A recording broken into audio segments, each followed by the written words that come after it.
Have you ever wondered if your company is maximizing the return of your data investment? Are you collecting the right data required to make informed decisions? Is there more that can be learned from our data? Koyas Institute can answer these questions and help you discover the hidden value within your datasets by utilizing a well-rounded approach to data analysis. Stop leaving value behind and start increasing the return on your data investment. The next generation of data analysis has begun. We are pioneers in pattern discovery. We are Koyas Institute.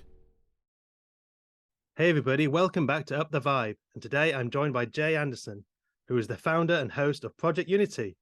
Thank you, Jay, for taking the time to join me today. I followed your channel at Project Unity on YouTube for the last few years, and there's some really great interviews on there. So really excited to speak to you today. How are you doing? How are you doing today? You are most welcome, mate. Thank you for inviting me, and I'm doing great. It was a bit of a rainy day today, but yesterday was gorgeous, absolutely gorgeous in the UK, which is a rare thing. It was nice and sunny, so I went out for a massive hike, and I've basically just been chilling today and doing a little bit of computer work. So yeah, happy to jump on for a talk. Oh yeah, great. It has been mixed weather recently, definitely. Well, But, you have to yeah. you have to start a conversation with a fellow British person by talking about the rare occasion of sunshine in our country. Yes, of course. But firstly, I wanted to talk to you about how you became aware of the UFO cover-up and the vast trove of events that have occurred, the mass sightings, the crash retrievals. What's your kind of history getting into this topic?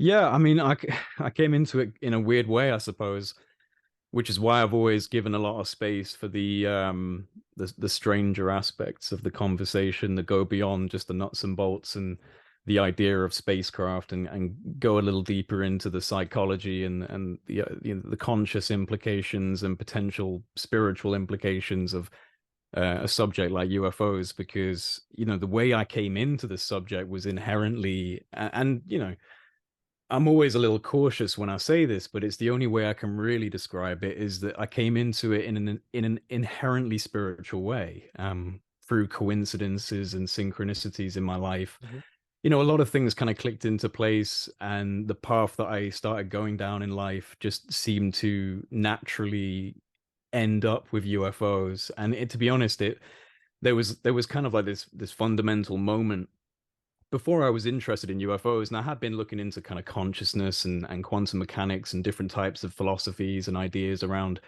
like the big picture and stuff. I've always been someone who likes to think about the bigger ideas and implications of our reality. Always been fascinated by that since I was a kid. But there was a moment, I suppose, where my my best friend was like, "Hey, you need to watch this documentary." And there's a whole longer story, I suppose, attached to this, because it also does it's a necessary part of the narrative that I use to talk about my experiences with the phenomena. Because there was a long journey of things that clicked into place that ended up with me in my back garden trying to project thoughts and trying to coax something into showing itself, which it actually did. And so this part of the story is also part of that. It's a big component of that, where my friend was like, "Hey, you need to check out this documentary by this guy called Dr. Stephen Greer." I know, and for some people who are not a fan, I get it, but I wasn't in the UFO community at this point, right? And maybe I'd seen a couple of clips or a little snippet of a documentary, but I'd never sat down and watched anything. So this, my friend was like, "Check this documentary out. It's called Unacknowledged." And I'll give it to Dr. Greer. This was a great documentary. Unacknowledged was really good. Came at it from the national security, black tech kind of aspect of it for the most part. But then near the end is where he suddenly starts talking about this whole thing called CE5, the idea of making some form of contact through a consciousness modality. And I'm just going to clear my throat real quick. Yeah, and that for me was this really interesting moment, because maybe like 2 or 3 weeks prior, before my friend showed me this documentary, I was sitting on my bed, and I guess you could call it a prayer. I'm not a religious person in that sense, but I was just sitting on my bed and kind of saying out to the universe, like, "Oh, I've been been kind of absorbing all this information about different things, about, you know, the implications of universal consciousness and the idea that quantum mechanics and the idea of a simulated universe could be a spiritual aspect of some larger, you know, larger awareness, and all this really esoteric stuff. But none of it applies to my life. None of it none of it actually is helping me. I don't know how to use this. It's all just too esoteric. So I was sitting on my bed and I was like, give me something I can do. Give me something that's real, that I can actually do, that applies to all this stuff that I've been learning, that kind of makes it real to me, you know, all these concepts. And so I had sat on my bed, made that request basically, and then 3 weeks later I get shown this documentary where near the end of it this guy is saying, hey, you can use consciousness to make contact and they'll turn up and, you know, lights will flash and stuff. And because of the can you hear that dog barking? No, it's fine. Okay, we're good. Cool. The microphone's doing its job. It's meant to isolate things like that. I've got a very yappy dog next door. I love it, but I it's probably very, will hear very, it now. it's very small and it's very loud. Okay. Yeah, let me get back on track. So so this guy in this documentary, Dr. Greer, is giving this idea of CE5. And because of the request I'd been making like 3 weeks prior about wanting evidence for these things like non-local consciousness or universal consciousness, suddenly having this guy say that this is possible, because of the way it happened, I think that's what allowed me to have successful contact, because there was no doubt in my mind. There was no doubt. I'm still, and I've given it a lot of thought afterwards, and I'm still not sure what it was I saw, whether or not it was a psychic projection from my own mind. I'm not 100%. Something happened, like undeniably, multiple times, multiple times. And I'm not sold on the whole alien narrative 100% in regards to these contact situations, right? But what it showed me, what it demonstrated to me when I had these when I had these events, was that life itself, at least in my opinion, seems to have threaded within it some form of conscious medium that responds to you, that can be in some way influenced by you. And that's what happened with me with these sightings of orange orbs. You know, I don't know if you know about my experiences. Have you heard about them before? I think you've heard them on your channel, yeah, about the orbs and Yeah. it's I mean I this is one of the things that, you know, attracted me to your channel was talking about C5 as well. C5 is something that I did and was actually probably in a way the genesis to this podcast, because I kind of got to know a few people within the C5 community, and whether it's it's known I'm officially the C5 UK podcast, but in some respects that is where I got a lot of you So know, I'm in views as good well. company So then. yeah. I'm in good company. That's Yeah. good. That's good to know. It's good to know, because it's a difficult thing to talk about. And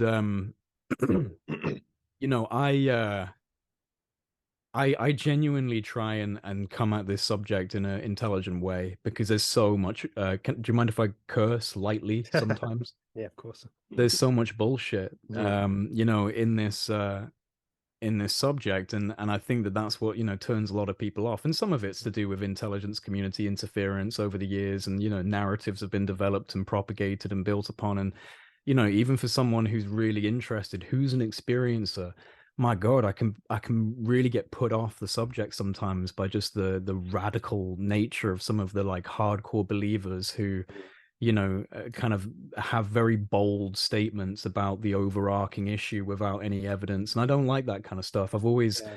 found that a bit frustrating. And you know, I understand my own position. I don't have evidence for what I saw. I didn't even think about recording any of them. I tried later, but it never worked. And the times where I saw the orbs, I had no intention of filming, like none. It like you don't. I think when people haven't had an experience like that, it can be difficult to understand what kind of psychology is at play when you're Mm. experiencing that kind of thing. For me, it was just Yeah. like a rabbit in headlights. Like I was just completely stunned, and all I could do was lock my eyes and keep looking for as long as humanly possible. Just keep absorbing what the hell it is I'm looking at. And there was no thought to even do anything else. So I don't know if that's, you know, some people might say, oh, you know, it's a psychic phenomena, they lock you in. As I think it's just a response to seeing something completely beyond your sense of normality. Yeah, I Completely totally relate. beyond. And from my own experience, I feel that there is there was a turning point in my own consciousness, a kind of a point where I started to doubt my own belief systems to the Right. point I was able Same. to shed them and allow for new belief systems to come in. And it was only at that point did I become to grow beyond that and be able, I guess, to have the experiences that I've had as well. Only came through when I was consciously ready. And I think this points to why there are events happening and two people can be standing next to each other and one of them says I saw a UFO and the other one just completely goes over their head in a way. And Yeah. I think it's not that the universe is happening and we're all experiencing it. We are the creators of the universe in a way. We are creating how we understand it, and it's our own where our consciousness is at is how we experience the phenomenon. It's reflective.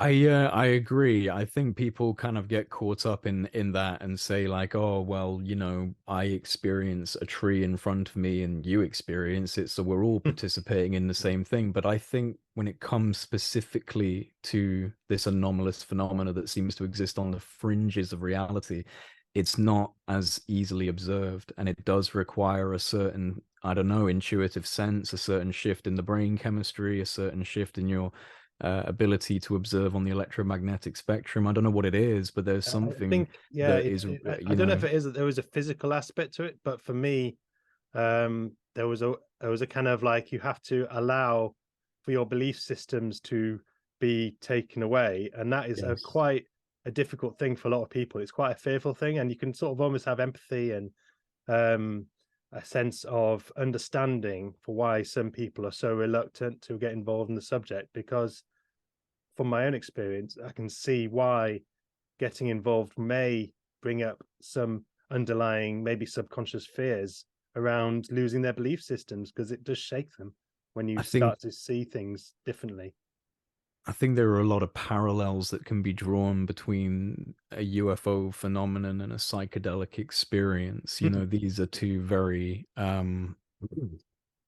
similar and disruptive and neural plasticity accelerating experiences in terms of they profoundly challenge your status quo, they profoundly challenge your sense of normality. And it's kind of like you either build or break. That's kind of what happens, right? You either have Yeah. a meltdown over the situation, or you actually adapt and you go, oh, okay, things were bigger than I thought they were, things were brighter than I thought they were, and now I need to adapt and adjust to this new normality. And I think we see that, and I think right now, and I know that you probably resonate with this as well. We're in a time, even outside of just the UFO community, where ideology and groupthink and ideological kind of rhetoric is preferred to objective fact and information and discussion. And I think that does play a role in the wider trying to understand the bigger implications of our reality.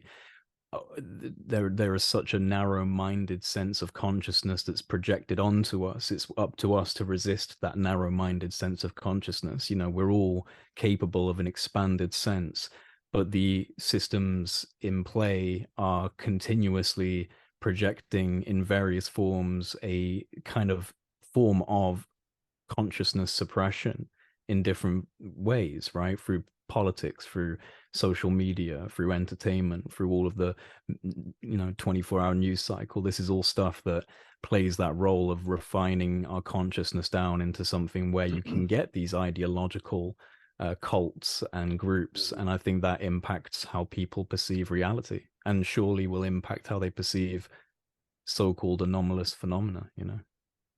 Yeah.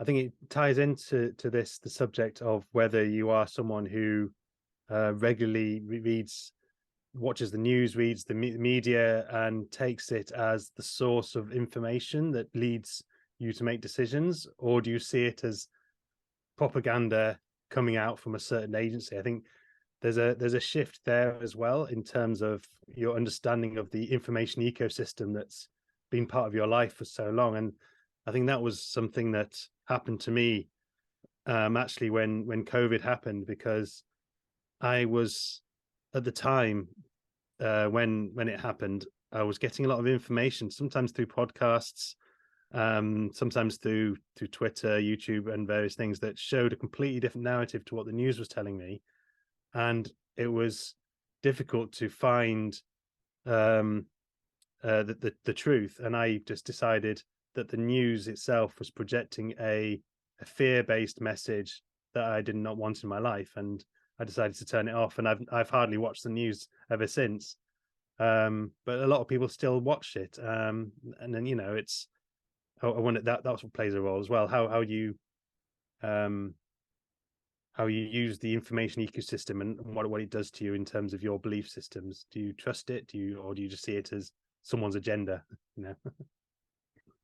I mean, I've always been inherently anti-authoritarian ever Yeah, since school. I've always been like that. I was a smart kid, but I was a bit of a troublemaker, and I'd always get sent out. And I always had a dislike of very disrespectful teachers who just expected us to listen, even if they were being, if I felt that they were wrong or they were behaving badly. So even as a child, and I was just a cocky little kid, I'd probably get annoyed with me as well if I was a teacher. But I have maintained that level of distrust and dislike of authority. And I think when it comes to something like COVID, right? When it first came out, I was like, oh my God, man, this doesn't look good. This doesn't look good. What is happening in China? Oh man, it's come over here. Oh, okay. Okay. All right. I'll start washing my hands, and I'll start, doing things to mitigate the ability to catch this thing, right? And it was when they rolled it's when they rolled out these things. I don't even want to say it because yeah, I do worry about your channel. Um, it was like you said, it was the level of demand for compliancy, absolute demand, and yeah, gaslighting, like yeah, serious gaslighting. You yeah. are responsible for your mother, your father, your grandparents. Do not be such a damaging person to society. How dare you even consider that you should challenge this? How dare you? How dare you think that you've got any right to challenge what we're telling you right now? And my problem inherently, mate, is when I hear that, I'm like, oh, not Yeah. me. For me, I mean, I've I guess I wouldn't say I was an unruly kid at school, but I've always felt a sense of not wanting to be bossed around and be told what to do. I've kind of wanted to make my own decisions. When with the whole COVID thing, I found that it was scary how quickly a society that I felt was free, democratic, and full of the progressive attitudes that I felt were needed in a society that I wanted to live in, very quickly turned to something not too far away from authoritarianism. Looking back, it's scary to think how quickly that can happen, and I'm glad I don't feel like I'm in that world right now. But yeah, it was an eye opener. But we're hopefully not going to see that again. Yeah. Well, I don't know, mate. I think it's a demonstration of just how fear, when appropriately engineered, Mhm. can have incredible effects on the malleability of human decision making. And I think it also runs in collaboration with not wanting to be the outlier from a group, not wanting to be the one that people point at and go, hey, why are you saying things different to us? So you've got two things happening, right? You've got this incredible sense of fear, which hit me initially, right? I was like, Yeah. oh my God, man, okay, time to kind of like, let's think about this. Mm. It, this sense of fear which hit people to the point where they've not recovered. They've not recovered. They're still locked up in their homes with masks taped all over their heads and stuff. They don't, and so the fear, but it's coupled with this incredible mobilization globally of the media and the pharmaceutical and the medical health organizations. Yeah. So you have this like absolute wave of propaganda just coming out over and over. So it's fear laden, and it's also basically getting everyone to behave as a singular group. And that's such a potent thing. I mean, seriously. And it was Goebbels, the propagandist for Nazi Yeah, I Germany, was who going to said say, I that, don't. I find you sometimes repeat a if you lie start often talking enough. about the Nazis, you wonder if you some people might turn off. But I think Well, they can turn off if they want, but they shouldn't turn their brains off, because no, and it was Goebbels who said that if you repeat a lie often enough, eventually it becomes the truth. And this is the yeah, propagandists at work, and that's what's happened here. And it's a real thing. I think it came from an artificial means. I'm not one of those people that says it's a made up pandemic, but I think it was either leaked or released from the lab, and I don't trust the way that they've handled it. And I think before we move on to anything else, I just think it's been a fantastic exercise, though, in watching how quickly so-called democratically functioning and running governments will turn to what they actually want in the blink of an eye, which is more authoritarianism, more compliance, more restriction, more regulation of your life. mm, That's what they ultimately would like, and they didn't get it fully with this. So I no. share your optimism. But it's Hopefully it doesn't come having come around out of again. having come out of it and sort of looking back, do you still have the beliefs that they in the in these governments were thinking, oh, here's an opportunity to bring in our authoritarian control, or were No, they not living out of governments. fear Not and not doing, or was it a mixture? It's not governments, mate. It's not governments. It's the second government, the secret governments. It's World Economic Forum. It's Yeah, Bill and Melinda Gates Foundation. It's Klaus Schwab. It's Xi Jinping and the yeah, CCP. It's Trudeau, and it's the young global leaders. It's the groups that monitor and regulate the groups that run the governments, and yeah. that is it is a shadow government, but it's not in the shadows. That's the thing, that people need to let go of the shadow government Yes. BS. It's not real. The shadow government is in the light, and it's called the World Economic Forum. And these people run the world, not government. It's corporate now. Most people know it's corporate. Data runs everything. Data's the main commodity. If anything, the Microsofts and the Googles probably have a lot more power in terms of leverage than governments these days. They just don't have the military force. They don't have the kinetic power, but they have the data.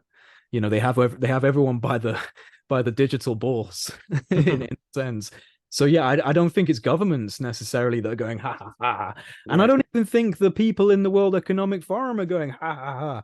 What it is most people, I would say even almost all people who do horrendously evil acts en masse, they don't think they're doing something evil. We no, might and be doing something evil, but they that's don't. that's So the weird thing about when it. Yeah, when you've enabled a bunch of billionaire sociopaths who are obsessed with themselves and who think that they are the best because they've accumulated the most resources, they have the right to dictate how you live. They truly believe that. They think it's altruistic. They think they're looking in the long term as, right, well, we'll carve out this utopian superstructure of a society. Most of you will have to die, but that's fine because this thing in the future is going to be brilliant and bright for the rest of us. That they think it's a justifiable sacrifice, and that's what people aren't recognizing yet. When you see them shutting down the farms in Holland, and you see them shutting down, buying up agriculture all over the world, they're literally seizing the assets that we use every day to further control us. And people think that's conspiratorial, and I find that hilarious because all of this is available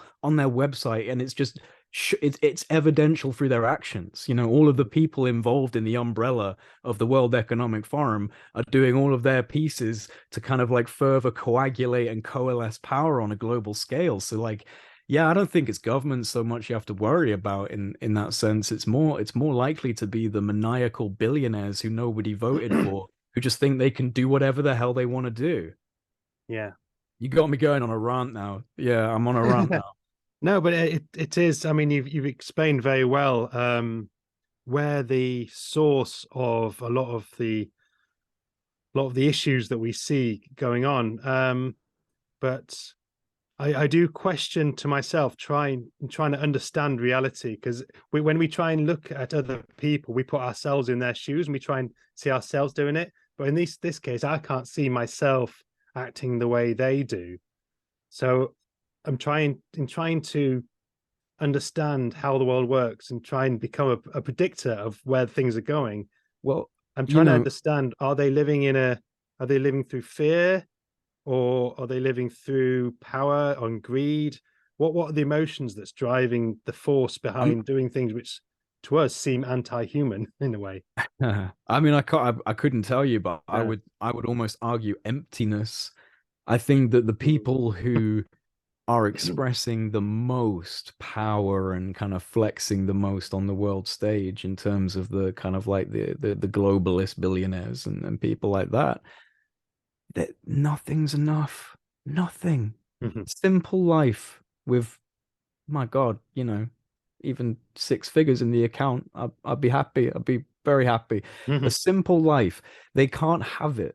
They don't function that way, evidently, because they can't hold on to that type of reality. They're always going for more, to the point where now they're, firing rockets into space.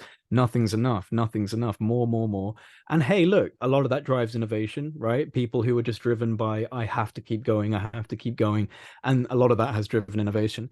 But I think that when you've given a lot of power to a bunch of power hungry billionaire, kind of psychos who do have an agenda, who have like a vision for how they want to see the world, and it involves a very, very controlled, regulated global trade and economic system that's digital. It's, now they're pushing for the centralization of digital currency, and the steps are being put in place to essentially set up something that is in some ways comparable to a Chinese social credit score, although I don't think we have lived in an authoritarian enough of a regime for them to implicate a social credit score in the same way as China, without a lot of people suddenly going, no, it's time for a revolution. I would like to think so, at least, that if it got to that point, then that they would do that. But again, and this is an unpopular one, and people might go, whoa, what's he saying here? And it's not that I have any sort of solid opinion on this, right?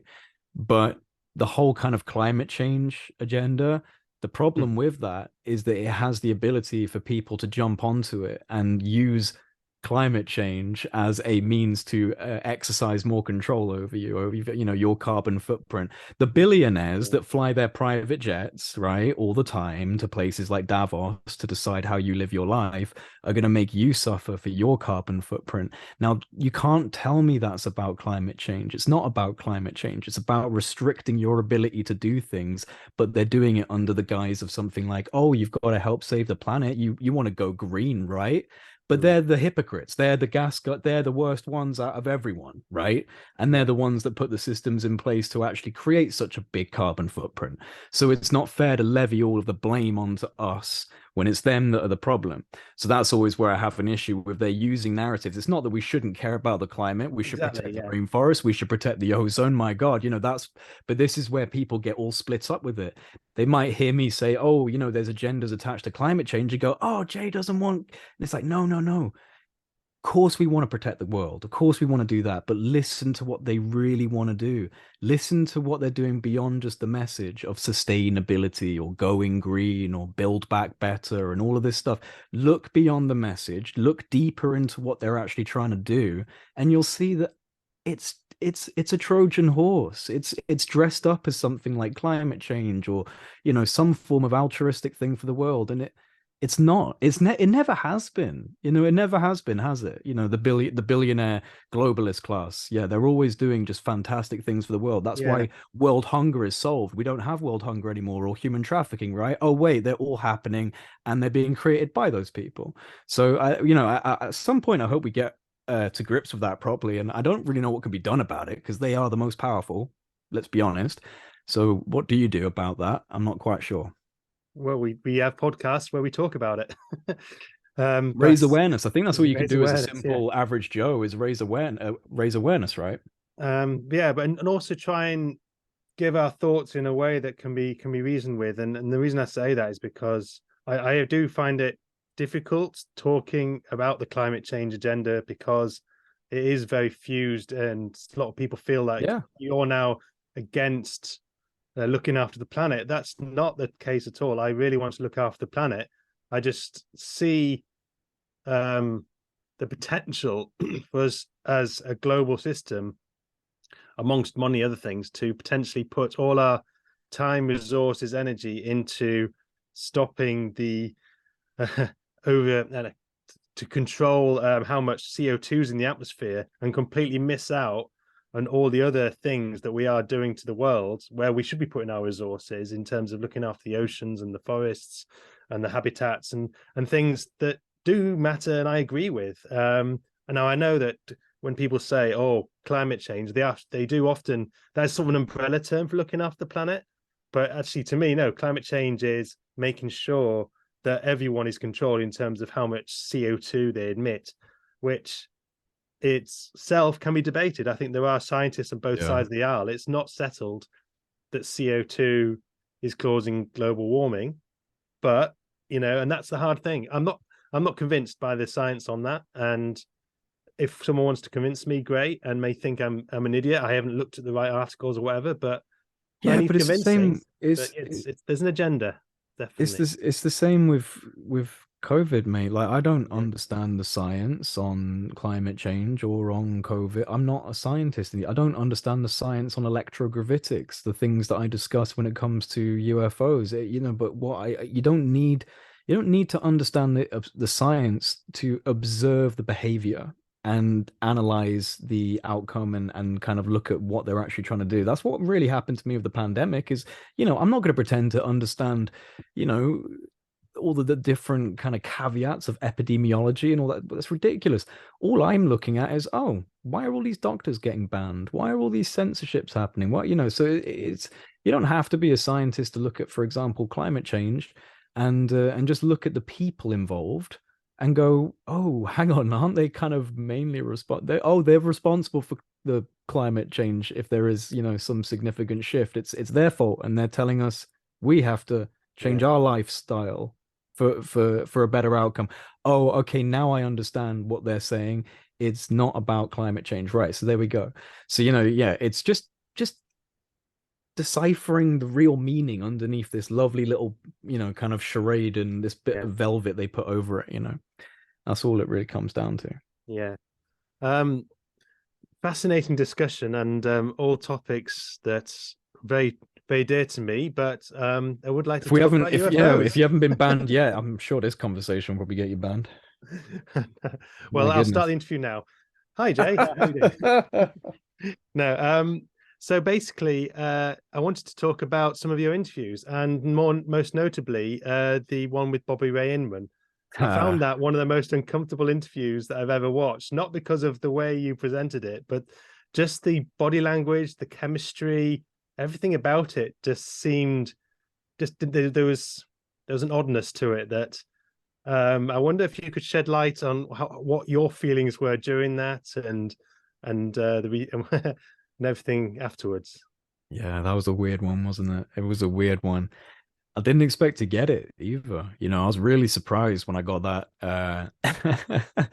So this is another thing, right? And I'll answer what your question, but this is another thing. People sometimes think that, for example, I'm in the Ministry of Defense or I'm some sort of IC guy because I've managed to get quite a few people Mm, from different intel or military ranks on for interviews. It's really I mean there have been some special cases where I've known someone who's known someone and they've reached out privately and they've agreed and whatever. But for example, Admiral Inman, and a lot of people were like, how did he get Admiral Inman? yeah. Nobody's got him. How? Mhm. Dude, his email address is online and Yeah. his phone number. Um, He teaches at a university. I found his EDU page. It's not that hard, really not that hard. And so we called him up and we had no answer, left a voicemail. A week later, my colleague gets a phone call back from him. And it was this that made me think that the universe had aligned and that this guy was going to spill the beans. Because he said, "Oh, hey, this is him," and blah blah blah. I can't remember exactly what he said, but he said, "This is a phone that I haven't used in over a year. I keep it locked in my cupboard. I keep it locked in my desk drawer. I just checked it on a whim and found your voicemail." And I was just like, it felt Yeah. like destiny had intervened. So I was Yeah, like, "Oh my God, this is gonna happen. Is he really gonna? Am I gonna get him to literally confess this on the record?" So I was really, nervous about the interview, and he's the only person, honestly, Scout's honor, he's the only person who's ever needed questions beforehand. I've interviewed Lou and other people, in the IC. Nobody's ever needed a pre-approved set of questions or topics. He wanted not questions, topics. Like, what are the themes that we're going to be discussing?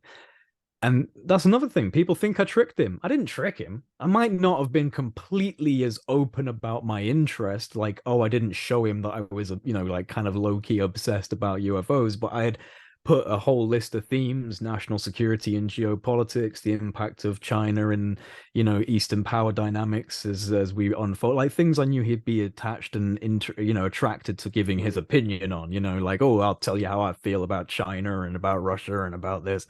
So I knew he'd be interested in that. And I also put in the themes, I think I'd worded it like the 2017 onwards UFO process and conversation in government and slash Congress or whatever. So he knew I wanted to talk about UFOs. He might not have known specifically how deep I wanted to go, but he wasn't tricked. He knew that it was going to come up, right? and he could have spent some time to research you and find out a bit more if he was, worried or concerned. So he did have the opportunity. It says on his Wikipedia page, the spy master. If he had just done a couple of minutes of due diligence, I'm pretty sure he would have run like the coyote away from my YouTube channel, because he would have become very clear that I had a singular interest in this conversation. So the rest of it was just, all due respect, if you're listening, Admiral, I do apologize, but the 90% of the interview, it's not about that. It's that 10% where I got on the UFO stuff. Like, that's what I was all, that's the whole thing was about that. And I knew I had to do, like, maybe like half an hour of other things first. It's tactics, it's getting someone to relax a little bit, getting someone to trust you or be on that level of like, oh, he's, we can match each other and talk about these things. So I was, talking about the, like I said, the geopolitical issues and wider global issues. And he was relaxed. He was sitting back, he was reminiscing. He was talking about this. He was, he was there, he was enjoying himself. He was having a good time, kind of telling me how he feels about these different things. And this is what people picked up on. And I emailed, there's a couple of them out there, but there's a really popular one where these body language specialists have a YouTube channel. They break down very famous videos or very important videos. I sent them it. I'm gonna have to send them again because I don't know if they saw the email. I'm really hoping they pick up on it because I feel like it's worthy of it. I feel like it's worthy. It's such a high-ranking guy with such an incredible implication of his level of involvement in this subject and, like, what his body language is telling us. But even without being a body language specialist, I mean, the transition from relaxed to this was just, the moment UFOs came up. And that, a lot of body language specialists will say this is kind of a subconscious, I'm not going to tell you anything, I'm keeping it in, I'm keeping it, locked into myself. It's a subconscious thing we do when we're holding things back. We start actually mimicking the thought that we're having, that we're mimicking the idea of holding back. So yeah, like, when we got onto Bob Exler and reverse engineering and the implications of what he said to him, which he totally said to him 100%. And, there are other people who have good connections in the IC who have said multiple times to me that Admiral Inman really, right, just cherry on top. He's right there. He's one of the guys. He's one of the main guys. and I don't doubt that for a second. Why he came on, I don't know. I don't think he'll come back. Yeah. But I don't know. it was interesting to watch the body language. Okay, we didn't get any information, but we think we saw enough from the body language of he's not saying he doesn't believe in UFOs because he doesn't believe in UFOs. He's hiding something. There was definitely Well, that's the thing. things going on in his head. That, It's you know, I know it's not for like a court of law, but for me, and I don't know, maybe people will critique me on this. It's just my own personal thing, but for me, that is information. Like yeah. his behavior is information. Mhm. Of course, he's not gonna full on say, "Yeah, Jay, I was there and I'm part of MJ12." Like, he's not gonna say that, but his body language, his refusal to, his Yeah. immediate when I brought up Bob Exler, he acknowledged knowing him, but when I said about reverse engineering, no, no, no, no UFOs. There were no UFOs, absolutely nothing like that. I have high confidence in that. It's like, dude, like, like all of that to me is information. It's not what we want, but yeah, I personally, I would say, yeah, there we go, got you. And we know Something. you're not telling the truth. You're not telling Yeah. the truth, my brother. Yeah, yeah. Another Wild interview. interview, wild interview. Can't It believe I got was. And another interview which was quite notable was the one with Oak Shannon. that. I And love Oak. also, in particular, some of the fallout that happened around that, and someone I'm thinking about is Grant Cameron. Oh man, that's all dead and buried now. No one gives a shit Yeah. about that. Oh, well, the question I wanted to ask was, hope things were okay and all squared up, and it was dead and buried, as I guess. Oh, well, with GC, I've got nothing but love for him, man. I've got Yeah, me nothing but too. love for Grant. He's a good guy. He's a great researcher. Like, the whole thing was Right. just a miscommunication, bit Yeah. of drama, nipped in the bud, whatever. It's all good. It's all good. At the end of the day, we're all in this for the same reason, right? We want to try and get stuff out. Yeah. Yeah, yeah. And following on from that, is there any update on the ongoing saga of the Admiral Wilson notes and anything new on that sphere that you can be shared, or is it all pretty I same think as? not to toot my own horn, but I think the latest is Oak Shannon. The latest development of the Wilson documents would be that he came out on the record, and I still think that is a that alone is a very unique little data point to now have, because it becomes very difficult to say that this could be falsified when a name involved in the documents literally says, yeah, all the things said about me in those documents are true. Like, they're all true. So how do you get facts about someone's personal things, his health, his literal health at the time? He had like a major heart attack, died on the operating table, couldn't talk at the time. Admiral Wilson said that, it'd be really great if Oak could be with us, but he's got really bad heart issues. Linda told me on the phone, Linda, who is his wife.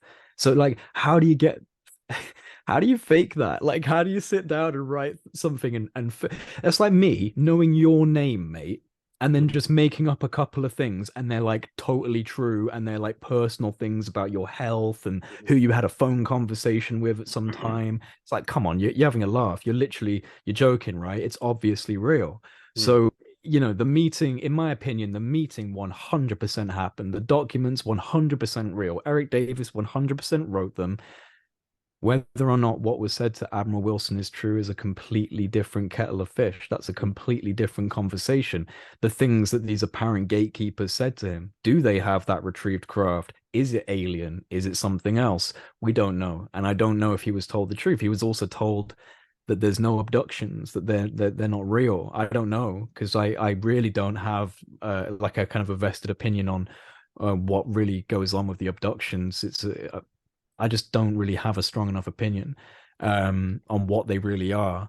And so, yeah, I think that's really, if you honestly look at all of the different data points, and there are a lot of them, and you string them all together, you have a lot more on this side, legitimacy, than you do on this side, made up, script, story, fake, whatever.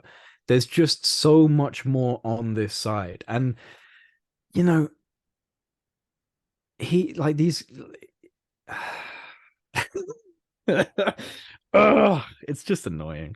Like these people have all said it's real. Like, the ones who are on that, not Admiral Wilson, but everyone else, all the other one, like, Eric, Hal, Lou, Gary, they're all on the same group, man. Like, they've all said it's real because they know it's real and they just can't say it because there's a literal national security implication involved with the classified information being trafficked to someone who shouldn't have received it, which is Eric Davis, who was the recipient of illegitimately trafficked classified information, which he should never have been given by Admiral Wilson.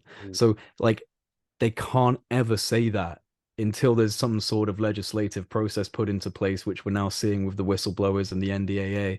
So, who knows if that's actually been a mechanism that in some ways was set up with the intention of bringing that to the forefront. And you got to remember that Gary Nolan spoke to, and I've completely blanked on the senator's name or the congressman's name now, which is annoying because I usually have it right there in my head, but it's gone. He briefed on the Admiral Wilson documents before he went to question the two Pentagon officials. If you can remember his name, tell me. But I'm going to go through names. Obviously, there's Tim Burchett's in there. Not Burchett. Yeah. I don't know if it was Warner.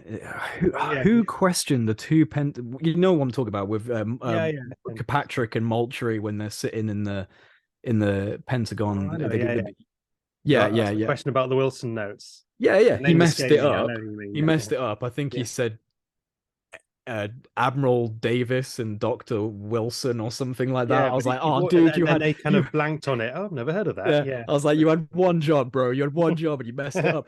Thing is, you got to think of it this way as well, right? You got to think of it this way. The people he's questioning, they're Pentagon linguistic bureaucrats. He said the wrong name. So of course they're congressionally, they're allowed to say, I've never heard of that. I've never heard of that. If he'd used the right bloody names, then they would literally have been lying in Congress. But because he used the wrong names, they weren't lying in Congress technically. And a lawyer could certainly prove that would be, that's thrown out. Closed case. It hasn't occurred to me actually that thought that it may have been deliberate. I hope not. I really hope not. That would suck. If I want to think it was a mistake. I want to think it was a mistake, and I want to think they didn't really know. But there is a part of my brain that goes, it's either like, he made a mistake, and they went, oh, he's made a mistake. The conspiracy side of me just jumped out there. I'll put him back. yeah, exactly right. So yeah, I mean, who knows? But what I'm saying with the Wilson documents is, I think they may be used as a mechanism through Congress. I think a lot of, I know quite a few congressional people have seen the documents or are aware of the documents. They've been inserted into the congressional record now. You can literally go onto uscongress.gov and download documents about a DIA Flagstaff director talking about reverse engineering. That's pretty nuts to me. That's kind of wild.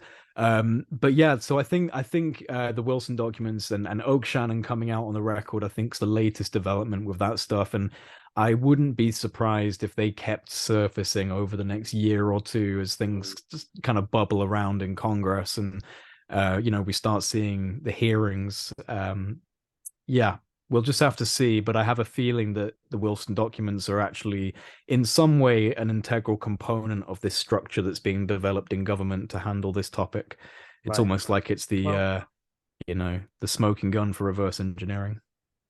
Well, talking about Congress and the developments, the hearings, you talked about Moultrie and was it Kirkpatrick as well? I think so. I might be messing that up because Kirkpatrick's the guy that I think was head of UAPTF. The thing is, there's so many names and so many acronyms. I can barely keep up. Yeah, and there was that AIMSOG ridiculousness. But do you think, especially with the recent developments coming from Senator Gillibrand, who said that she came up and said, look, these are underfunded, and we've heard about how little staff there is in this new office. Do you sometimes see that this could all be Project Blue Book happening again? Well, I mean, it's all a money-making opportunity. You got to remember that as well. Like, like as much as we want to hold people like Gillibrand and Rubio and even Burchett and others on some pedestal, like they're doing it for their own political clout as much as, they might be curious, which is totally fine. And I'm sure they are curious. You'd have to be a bit weird to not actually be curious when you're getting to sit down with the pilots and you're getting to sit in those situations, right? So I'm sure they are actually curious, but there's going to be their own personal agenda. They're politicians, right? So they're going to look for ways to gain more funding for their own campaigns and ways to gain more of a voting demographic and all of that kind of stuff. That just comes with the territory. But I don't know about Blue Book. Look, man, I don't trust the government. I don't trust the government. I don't No. trust. This is another thing that I have an issue with the UFO community in general, and I don't want anyone to feel like I'm painting them with this brush, but there are certainly people out there that seem to feel this way, which is that the UFO secrecy issue is the only issue where the government can't really be trusted, and they kind of toe the line on everything else. It's like, guys, we are dealing with an inherently corrupt system, like not just it's not the Democrats, the Republicans, like the system itself, just Yeah. the system, the basic foundations upon which this whole thing relies upon its survival is corruption and blackmail and all this like kind of like favors and DC back scratching and all that kind of stuff. It's all slimy and backdoor politics, and it's not cool, and it's not good, it's not democratic, it's not free. And I just think that people need to recognize that when looking at something like the UFO subject, when looking at COVID, when looking at, anything out there that's being propagated as a major talking point, we need to challenge, even if you agree with it. So like we all want disclosure, right? We want major admissions from government, but you have to genuinely think about this. Is the US government go and that's a very blanket statement, because we all know, and I think most people listening who are a part of this research community know, it's not government moving as one, and most people in government haven't got a clue what's going on with this subject. But there's a very powerful little niche in different agencies and different aspects that kind of have a lot of influence on the way that this giant structure moves, and they can kind of stop things from coming out in the way that we want it to come out, right? That's kind of their deal.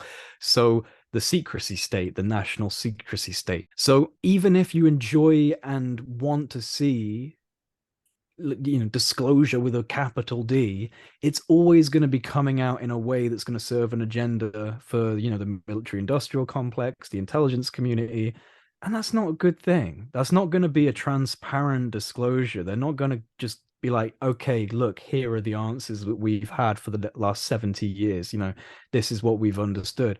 It's going to have a national security imperative stamped onto it. It's going to have some sort of domestic and foreign policy agenda stamped onto it. It's going to be managed and controlled in a way that kind of allows them to maintain hegemony and allows them to maintain influence, and especially allows them to maintain inordinate amounts of funding for the military industrial complex, right? So like I can never be like fully supportive of it, because I don't think it's going to grease the right wheels. I think it's just going to, if we have a highly funded UFO program in the government, okay, like what's that going to do? I'd rather have a highly funded private research group do it. I'd rather have an NGO do it than you guys in the national security state who have stolen people's inventions for the last 70 years and profited off of it from the Department of Energy and the Invention Secrecy Act and all of this stuff. Like,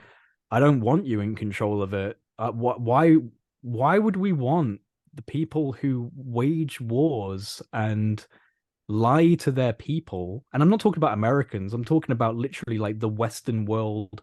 And I only say the Western because I'm a part of it. People get very weird these days. I'm not saying I'm pro East, pro Russia, pro China, but I live in the West, so I can comment on the West. Yeah. And the Western world is run by very dangerous, powerful people. So you just need to be very cautious about all of this stuff. Even if you want to see disclosure, you have to be questioning the government narrative on it. You really have to, And you asked me something a while ago about listening to mainstream media. Like, I'll listen to mainstream media, I don't trust it.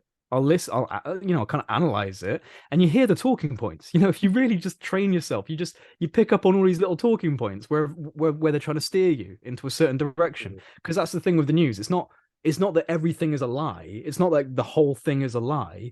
They'll show you a reality, and then they'll embed little kind of like nudges towards a It's certain narrative actually, of that I reality. find the news it's not just about how they manufacture, how they present the news, but it's how they filter out what isn't news is even bigger. Yeah. Well, It's I mean, it's the idea of, you've got a story. Here's 100% of the story, right? We're going to take 50% of that, then we're going to carve that down into 30% of our narrative, and then you get to look at it. So it's like you're getting, a fractured glass perspective of reality through the news, so that you can pick up threads of truth. Um, but it's got an agenda. It's got a narrative, whether it's serving left or right or the military or the corporate, whatever. You can pick up on it quite easily. It's very easy to do in America because literally every single show like ends with like sponsored by Pfizer, sponsored by Pfizer. Like, they don't even hide it. They don't even hide who the hell's running their information. Wild. That's one thing I struggled with actually going out to the States, bro. Like, is just the level of like there are so many pharmaceutical adverts on the TV. Like, when you're watching TV or something, all of the adverts, I think like 6 out of 8 commercials in the commercial breaks were like for really intense medical things, like really intense medicines that had like a long list of side effects, and they have like a happy family celebrating in the sunshine as they just like list all the ways that this thing might wreck you. And I was just like, wow. And they have this just projected all the time, 24/7. It's very interesting. Like in America specifically, as a British guy who doesn't see that, and we don't see that in this country. It's very weird. Only in America and New Zealand. They're the only 2 countries. You know that? America and New Zealand are the only 2 countries that allow the commercials to run on pharmaceuticals. And it's pretty yeah. weird when you get exposed to it. It's very different. It's very weird. I am planning to go to the States this year, so I'll Where are get you an where opportunity are to you thinking of going? Where are you thinking of going? sort of Santa Monica area around there. Nice. Yeah, so it's a family meetup. So looking forward to it, but at the same time, I'm going to wonder how I'm going to integrate in a society that has a very polarized atmosphere and views that sometimes I might. How long are you out there for? It's only a couple of weeks, and I'm sure I'm I'll spend sure I'm most of the sure you'll time be with all right. family. You So I yeah, won't I'm sure. integrate or anything, but it'll be it'll Yeah. be it'll be odd, maybe we'll see. Americans are incredibly friendly and talkative people, is Yeah, what I've noticed on my experiences in meeting people in America in different states, is that they're very warm and they're very welcoming and they're very chatty, very talkative, which the British sometimes get a bit put off by because we're so shy around each other and we're so kind of like, oh, sorry, I yes, mean, okay, bye bye, yes, bit more quick reserved, aren't quick we? little Yeah. sentence like, oh, how you doing today? Oh, not too bad. Then you move on. But in America, if I say how you doing today, they'll be like, oh, buddy, I've had the craziest day. So basically, it started off with it's like they'll just talk to you, So I love the cultural differences between the US and the UK. It's fun, and so I end up changing things when I'm out there. Like I start saying sidewalk instead of pavement, or I start saying tomato. I Yeah, honestly start saying aluminum tomato pieces. because it's just easier to say tomato out there. When Yeah. you say tomato, they don't understand what you're saying. Well, keeping with America, and certainly at the moment with things going on in the world, I wonder if I could ask you a bit more on your views on Trump. And I'm sure this is another area that is going to divide audiences. You are But you are you are I think, going for you're going for like the algorithmic high score of oh like, yes, please I'm please hitting everyone. shadow ban But me. actually, no, I'm going to ask you. First question is actually more around John Trump, who was I think it was Donald Trump's uncle, worked at MIT. Is this something that shows that Donald Trump has access to information that he's not sharing, or do you think it's all a bit of a conspiracy theory? Let's say. You'd be good pressed to ask my friend that, Jean-Luc. Have you ever seen the chats I've done? They're called the Dream Team chats with Jean-Luc and John Majerowski. Ever seen those? don't believe I have actually. I'm not No sure. worries. Well, Maybe to was be it fair, there's only a widely? couple of them on my YouTube channel, and then the majority of them went onto my friend John's channel. But he's a Jean-Luc rings a bell famous. as a name, but I can't remember off the top of my head. So Have you heard of the channel UFOs on the Level? no, I haven't. No. Okay, well, that's his channel. Anyway, long story short, our friend Jean-Luc would be a perfect person to ask that question to, and the only reason I say that is because there was a thread he'd done on Twitter, which I wish my memory was photographic enough to quote from, because it was interesting, and it involves the. Have you ever heard of? Is it called the Sonoya or the Sonoya Aero Club? The Soroya Aero Club? God, I'm messing this up, man. Mhm. I wish I was more prepared for this particular question, because there is something. Hang on, Sorora. I bet there's a few people yelling at their screens right now saying what it is. Um, I'll try and find it later. But anyway, basically, yeah, there's this weird aero club that existed back in shit, I want to say like the 1900s or something.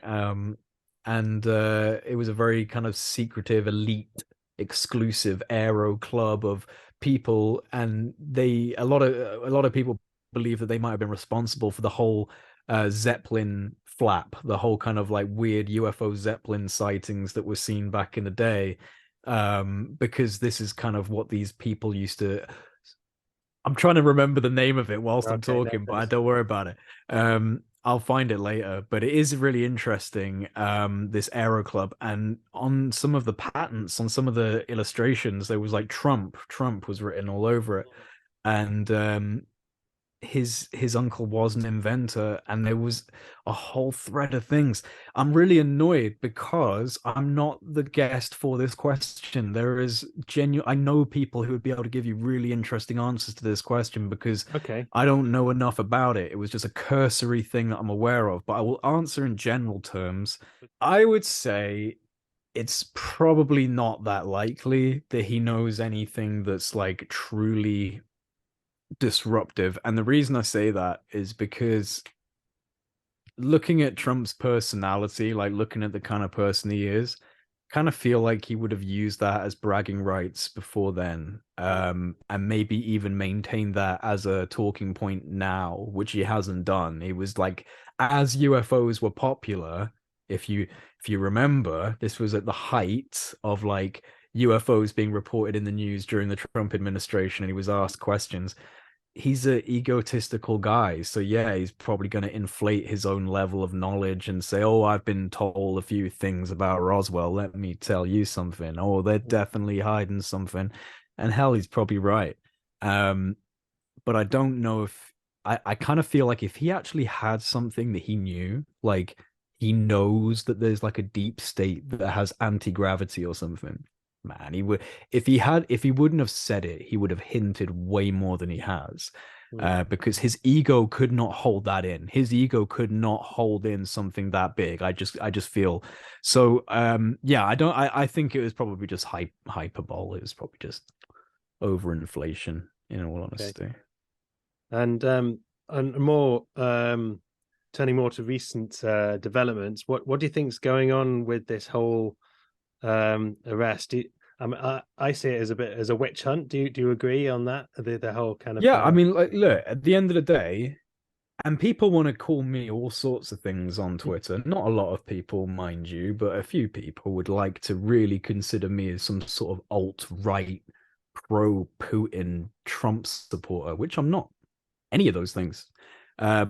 I think that it was very clear that he did not represent the establishment, because the establishment made a concerted effort to just completely, put him under a magnifying glass. And so for me, it's not about political allegiance, because, well, for one, I'm British, so although America has a big impact on us as a major, one of our oldest and most trusted partners, part of the Five Eyes, certainly an important geopolitical giant to pay attention to, who will influence our own decision making. So it's definitely okay to have opinions on American politics as a British citizen. What I would say is that it's the clear hypocrisy that does my head in. It's just the hypocrisy. Trump's a douchebag. He's a billionaire. selfish, egotistical douchebag, and he's probably done loads of things that are criminal. Cool. So is Hillary Clinton. So is Bush. I So think is that's Obama. where I find it difficult to accept a lot of the accusations pointed at Trump when, firstly, we were aware of the criminality suggested that's going on behind the scenes with the Bushes, the Clintons, and et cetera, et cetera. So it's not like they're all, they've got no skeletons in their closet. But Well, it's I mean, also the fact that people said that Trump, when he came in, all this bad stuff would happen. But the reality was, and this is just from a neutral perspective, there wasn't a war during his time there. because he's such a loose cannon, he even said that he would nuke Beijing. Who knows if the dude's joking? He said he would nuke Beijing. You don't think Xi Jinping was sitting there going, well, he might. He might. I don't know. This guy's kind of crazy. But with Joe Biden, it's just like roll right through, roll right through. And, I just think that we need a drastic reshuffle of political leadership in the West, in our country as well, mate. I mean, let's not throw too much cold water on our colonial brothers and sisters when we have Rishi Sunak, the stooge of the Global World Economic Forum, who is running our country, who wants nothing more than to stop everyone from the countries we're destroying from coming here and seeking some sort of assistance, and also wants to prevent any of us from having any sort of meaningful amount of money, and wants to control that through digital currency. So yeah, I mean, like we're all in a bad state. We're all in a bad state. You've got a geriatric president in America. You've got a globalist, money hungry sociopath in England. You've got is Emmanuel Macron still in France, or is he buggered off now? I think he's still there and Is he still the there? rioting. Emmanuel Macron, World Economic Forum, Young Global Leadership Program. Yeah, Again, exactly. Yeah. Justin Trudeau, Young Global Leadership Program, World Economic Forum. Jacinda Ardern, New Zealand, Young Global Leadership Program, World Economic Forum. Boris Johnson, Young Global Leadership Program. Do I have to keep repeating the pattern, or can we just say that these people are all part of an agenda it's not about countries, it's about a structure beyond countries? That's the danger. Like, real quick, and I know I'm kind of talking a lot, but I just have so many thoughts on this, is that you have like Klaus Schwab from the World Economic Forum is in the chairman of the World Economic Forum, who literally said, this was like a year ago, when he was like, oh, a year ago I was visiting Trudeau in Canada, and I know that when I go into his cabinet, half or more than half are for our World Economic Forum, and he said it in his scary Bond villain German accent, where it was just like, ah, yes, I went and he's like, we've penetrated the cabinets. He literally said, we have penetrated the cabinets. They've penetrated the cabinets. He's going back to what you said earlier. It's all hidden in plain sight, isn't it? Hidden in plain sight, man. Hidden in plain sight. Why is Joe Biden and Boris Johnson and Justin Trudeau and Emmanuel Macron and Jacinda Ardern all saying "Build back better, build back better"? Oh, they all just like decide that was a fun slogan? Like, no, they're all part of the same chanting, the same group, the same cult, the same movement, same agenda. And they want to present themselves as little pockets of influence in different countries, but really they're just nodes. They are nodes on a network that leads towards what? A global autocracy. World Economic Forum. That's what it is. It's the dystopian nightmare that no one wants to see happen, where you have, Global Corp, the thing that runs the whole world, like in some sci-fi Blade Runner-esque kind of scenario, where you have, Globo Corp. That's the World Economic Forum. If that's allowed to succeed, that's what it becomes. It becomes the global corporate government, and everyone's existing on like credits, and it's a bit of a shitty thing to live in. So I don't really want to live in that. No. If that does happen, rest assured I will be a part of some scruffy ragtag rebellion trying to run around solving problems. Now that I've got more involved with the UFO topic, I now watch Star Wars and see it as a form of, I guess, just describing the choice point that we have right now as we look to our future. Do we want to be a world owned by what we would consider, if we look at the movie, as being the empire in terms of, you know, the highly structured, highly formulated system where we're all part of one machine, or do we want to be like in Tatooine or whatever, the part of the rebellion that just kind of just live life as peacefully as possible, but have to I'm occasionally go up in Tatooine. starfighters and shoot off a couple of Empire people. I mean, I'm Tatooine all the way, baby. yeah, Tatooine I all the mean, way. me too. But I think it's if people want to kind of try and understand what this choice point is about that we're kind of entering in, I feel like it's a good way of describing what world would you rather live in, you know? And I think most people would rather live in the Tatooine world, but they don't realize that they're probably supporting the Empire, maybe unintentionally, you know, in a way. So you know, I do have I do have optimism for anyone listening. I am actually genuinely optimistic about the future.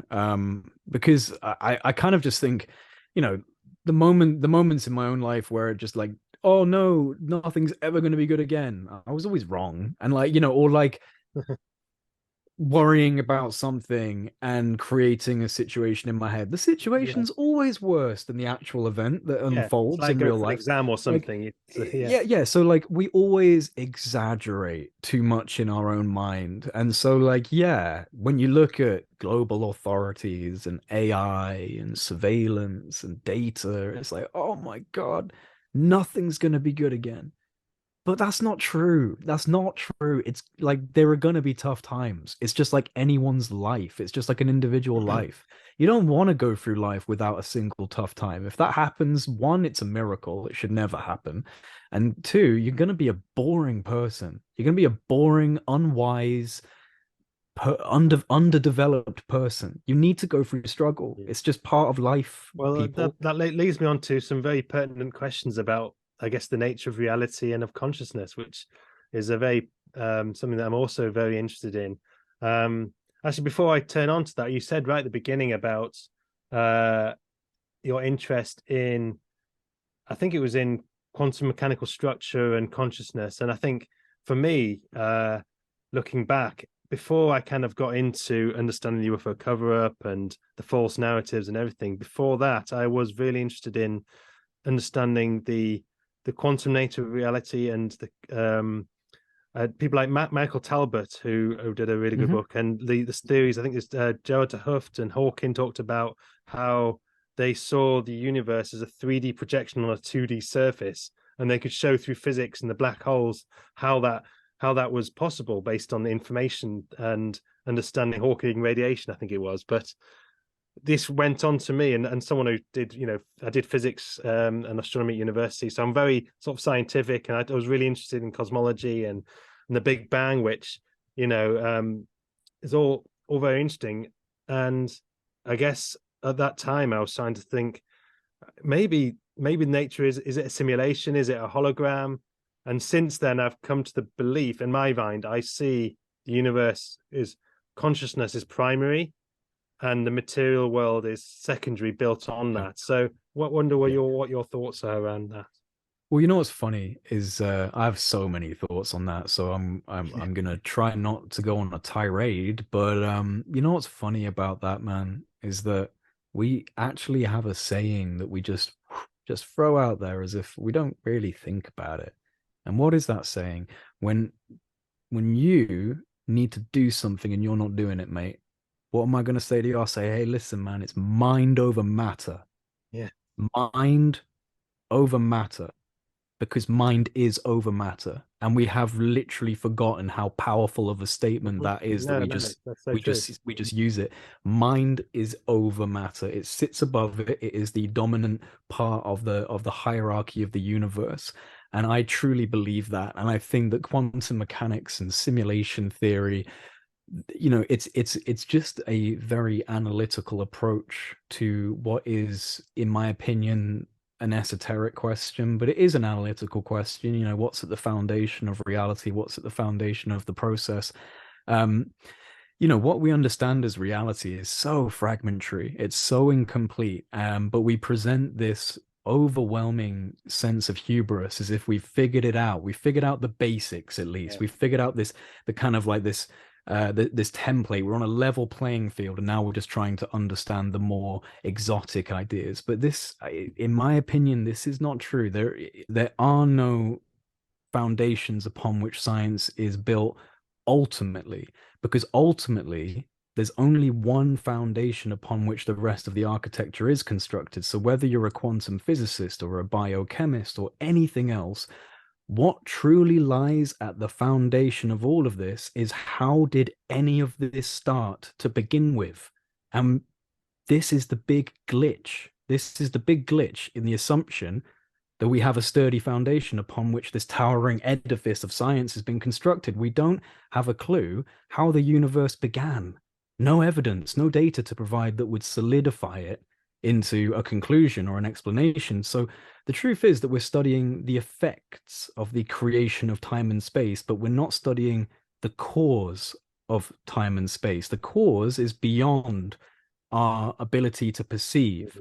And my suggestion, at least this is how I see it, is that whilst this insight remains kind of obscured by the rudimentary tools of science when faced with the grandest mystery, what lies at the bedrock of creation, what lies at the foundation of the process, consciousness, and specifically perturbed or altered states of consciousness, seem to offer up data, something that can assist in this process of understanding how all of this started and what it really means. And the desire to refine my own understanding of consciousness has continued to be a source of inspiration for me in the UFO research field as well. But this is the problem. This is the problem for me, is that we don't know we can't describe the beginnings. We don't know how it all started.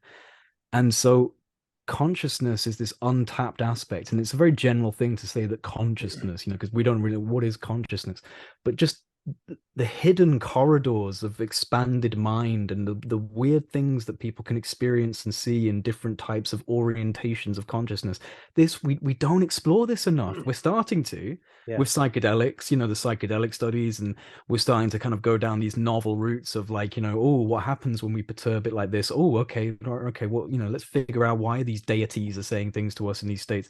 But this is, for the most part, a really unexplored avenue of science in the kind of like post Age of Enlightenment. We had a very esoteric science before the Age of Enlightenment. Newtonian reductionism kind of set in as the foundational basics for physics and for applying the scientific method.